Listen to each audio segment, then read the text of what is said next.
Hello, everyone. Hello.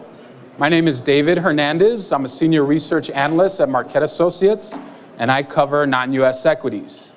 Good morning, everyone. My name is Samantha Grant. I am also a senior research analyst at Marquette Associates covering U.S. equities. We're going to kick off the second half of today's Flash Talks with the topic, U.S. against the world. Should investors still own international stocks? We will be followed by Ben Moore, who will discuss machine learning and investing. And wrapping up today's Flash Talks is the world's least boring actuary, Greg Lienberger, who will discuss inflation and recessionary risk in our portfolios. The agenda for this topic is focused on three categories. We're going to talk about performance, the last 10 years and beyond. Second, we'll answer the question of whether there is still diversification benefit to owning international stocks. And we'll wrap things up with our crystal ball and discuss what investors can expect from U.S. and non-U.S. equities in the future. Now, the number one reason why investors question their non-U.S. equity allocation is performance.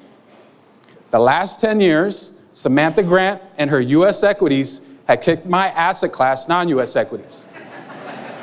Since December 2009, the S&P 500 is up 221%. In comparison, emerging markets are up a measly 26%, and international large cap stocks haven't done much better, up 54%.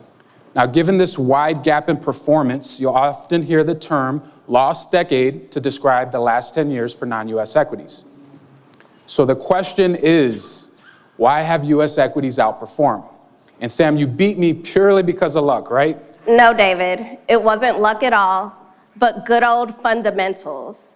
So coming out of the financial crisis, U.S. companies were in a much better position due to more supportive fiscal and monetary policies. But there was another F word that led to spectacular performance. Many of you probably already know what it is. It's FANG. Facebook, Apple, Amazon, Netflix, Google, and sometimes Microsoft. These stocks have grown and dominated since the financial crisis. So this has led to 67% higher earnings growth for the S&P 500 over our friends in Japan and Europe, and 58% higher profitability over emerging markets. So, of course, Sam is right with all her data, charts, and logic. It wasn't luck, it was fundamentals. That was the key reason for the outperformance. But let's go back in time. Let's go back to a time when my asset class was on top and beloved by all investors, the 2000s. Between December 1999 and December 2009, non-U.S. equities were the place to be. Emerging markets were up 154%. The S&P 500 was down 9%. So if you want to talk about a lost decade, Sam, that certainly was a lost decade for the S&P 500. Now, similar to this period, fundamentals are the key reason for the outperformance. While profitability levels on the right-hand side were pretty much even across all asset classes, earnings growth was much stronger outside the United States. For example, emerging markets saw their earnings per share grow by over 500% before the global financial crisis. International large cap stocks grew by over 300%. So since you want to take it back, David, let's go back. Let's do it. Way back. So since the 1970s, there have been several periods of outperformance for both U.S. and non-U.S. equities. In the 1990s, U.S. stocks led really on the back of higher productivity growth and the adoption of new technologies. However, in the 1980s, non-U.S. stocks outperformed mainly due to the rise of Japanese equities. The point is, 1 + 1 = 2, and you need both, each region will have its time to shine. And just in case anyone here thinks that they can predict when one region will outperform the other, you can't, no one can. The performance on the last slide seems so smooth because we were evaluating 3-year rolling returns. However, as you can see here, there's a lot of variation from year to year. In some years, US stocks are leading, and in other years, non-US stocks are leading. So, if you had written off emerging markets after their 53% decline in 2008, you wouldn't have seen the 79% rebound in 2009. Or if you had thought that US stocks were doomed after underperforming in the early part of the 2000s, you would have missed out on the outperformance post the global financial crisis. The only way to make sure that you don't miss out on either period of outperformance is to, say it with me, stay diversified, diversified, diversified. But diversification does not work every day, every month, or even every year.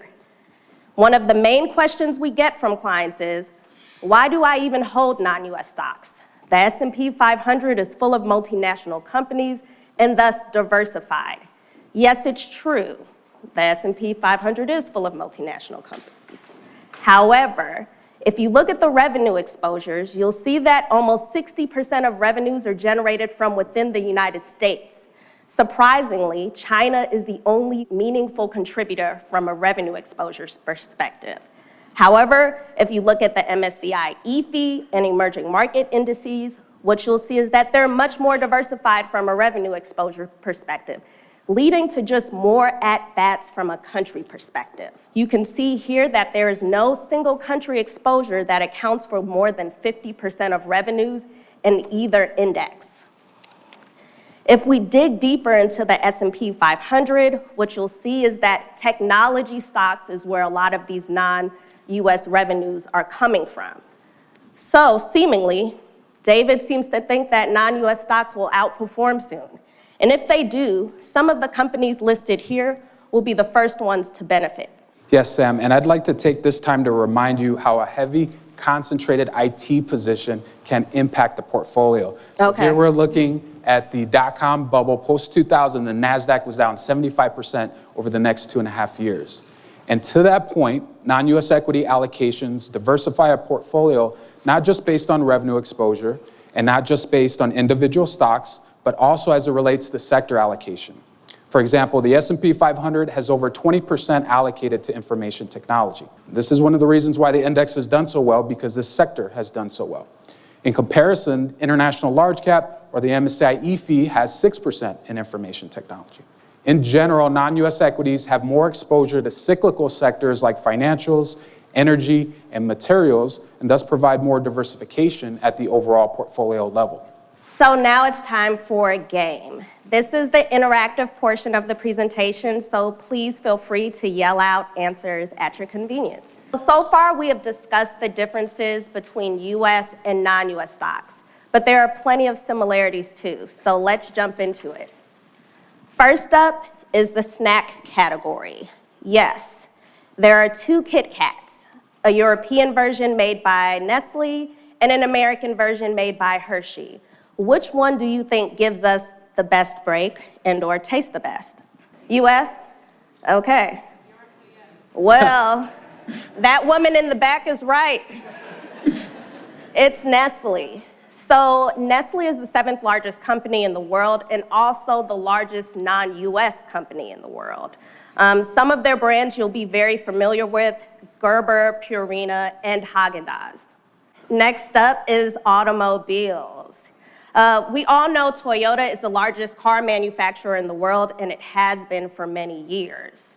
However, who is second best? Is it Volkswagen with their Beetle, which they won't even be making after this year, or GM with its heavy-duty pickup trucks? GM, okay. I see you guys have some biases.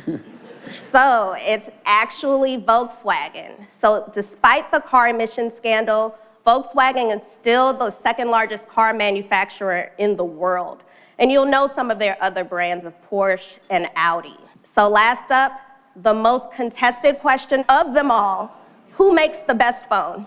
iPhone, no doubt. I'm a Samsung girl, so I'm gonna go with Samsung.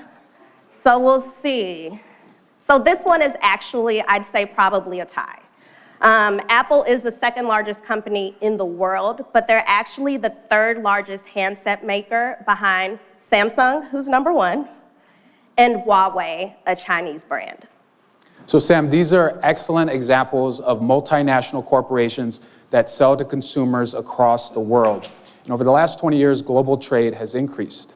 And we've seen a corresponding increase to foreign revenue exposure from the S&P 500, and that now hovers around 40%. As a result, longer-term correlations between U.S. and non-U.S. stocks have also risen. Now, correlation is a mathematical calculation that tells us about diversification. A number closer to 1 indicates less diversification. A number closer to 0 indicates more diversification. Back in the 70s and 80s, the average correlation between U.S. and non-U.S. equities was 0.5 over rolling 5-year periods. So pretty good diversification benefit there. More recently, globalization has led to this trend of longer-term correlations rising. So we've lost some of that diversification benefit. But if we look at shorter-term periods, in this case, 1-year rolling correlations, you see there's much more variability on a year-to-year basis. For example, between 2016 and 2017, the correlation between U.S. and non-U.S. stocks was actually negative. So there are years where the diversification benefit is quite high. Still, at Marquette, we're very mindful of the longer-term trend, and for this reason, we think it's important to have a diversified non-U.S. equity exposure. This means consider allocating to international small cap, to emerging markets, as these are asset classes that have a lower correlation to U.S. equities and can improve the diversification profile. So thus far, we have covered some of the performance characteristics of U.S. versus non-U.S. stocks. We've also talked about some of the structural dynamics, but we know you are more interested in what this means for returns going forward. So I'll turn it back over to David for one last quiz. One last quiz. All right. Which of these 5 major global economies holds the record for longest economic expansion post-World War II? I heard the answer. So it's not the U.S. I heard Australia. That's correct. The U.S. ranks 5th on this list behind Canada, United Kingdom, Japan, and Australia. So Australia holds the record. They have the title. They wear the championship belt for longest economic expansion post-World War II. And they did this by navigating the dot-com bubble. They navigated the global financial crisis. They were able to do this with effective monetary policy, effective global policy, and a lot of luck. They were huge beneficiaries of the Chinese boom as they supplied commodities like iron ore and coal to China over the last 20 years. So speaking of the longest expansions, a lot of these expansions have taken place in a time of expanding global trade, but this dynamic may be changing over the near term. Fortunately, for domestic equities, what you'll see is that exports aren't a huge component of GDP. However, for our non-U.S. peers, the story is really different. And it looks like non-U.S. equities, especially emerging markets, are seemingly the most at risk if trade dynamics were to worsen. But remember, those indices that we touched on earlier, the MSCI EAFE, which represents developed markets, and the emerging markets indices are more diversified by a revenue and country perspective. So these countries have also not taken things laying down. They formed their own trade partnerships like the Trans-Pacific Partnership, which the U.S. is not even a part of. And so this may really mitigate the effects of a more inward United States. So currently, we've heard a lot of bad news this morning about how trade dynamics have really started to have an impact on global growth. Currently, Nicole went over a lot of those risks. The Fed is cutting rates. The yield curve inverted last month. The ECB is even being more supportive of their European economies. We wanted to see what would happen if what asset class performance was like after the yield curve inverted, because a lot of times after the yield curve inverts, this is kind of a preceder to recessionary environments. And Sam, how did my asset class do in our analysis? So actually, non-U.S. equities, as you can see here, have held up pretty well between the time of yield curve inversion and recession. But as we all know, recessions do not last forever, and equities are usually positive most of the time. And one of the best fundamentals that we look to is GDP growth. So 20 and 30 years ago, the United States had pretty high GDP growth in excess of 3%. But since the financial crisis, that's really stagnated between 0 and 3%, and it's forecasted to stay in that range over the next 5 years.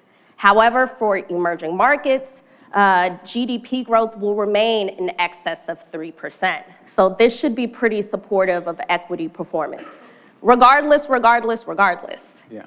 The U.S. has the largest economy in the world and some of the biggest and baddest companies in the world. So we're still number one. Yes, the U.S. has the largest economy in the world. They're also the largest in terms of what a country makes up the global equity index. It currently comprises 55% of the global equity index based on market capitalization. And this is the largest it's been in the last 30 years. So can we expect this trend to continue? Another interesting trend that many clients have heard us discuss is the public equity market in the United States is shrinking as private companies are staying private for longer. So while the U.S. makes up 55% of the global equity index based on market capitalization, it only makes up 28% based on number of names. So excluding non-U.S. equities vastly reduces an investor opportunity set. Now, I was at a client meeting earlier this year in the spring, and one of our clients had an interesting analogy I hadn't heard of before. This client compared investing to hockey. Now, I grew up in San Antonio, Texas, so I know a lot about football, but I don't really know much about hockey. But this idea still made sense. The client quoted Wayne Gretzky and said, in hockey, you don't skate to where the puck is, you skate to where the puck's going to be. And over the next 10 years, experts believe the puck is going to be outside the United States. So here we're looking at 10-year forecasts from investment managers and investment consultants. The forecasts have international large cap stocks outperforming U.S. equities by 1% on average. Emerging markets are forecasted to outperform by 2.6%. Now, these are forecasts, and this doesn't mean that we should go out, sell all of our U.S. equities and load up on non-U.S. equities. But we do think that this serves as another reason why investors should stay patient and continue to own international stocks. So, in conclusion, historically, the performance of U.S. versus non-U.S. stocks will vary over time. The U.S. is leading right now. However, the tide will turn as it always does. Secondly, despite increased globalization, non-U.S. stocks are still great diversifiers for a U.S.-based portfolio, and this is because of the different sector and country exposures that David touched on earlier, as well as there's just a larger investable opportunity set outside of the United States. And again, looking forward, experts forecast non-U.S. equities to outperform over the next 10 years, so we think serves as another reason to stay patient and continue to own international stocks. We want to thank everyone for their time. Next up is Ben to discuss machine learning.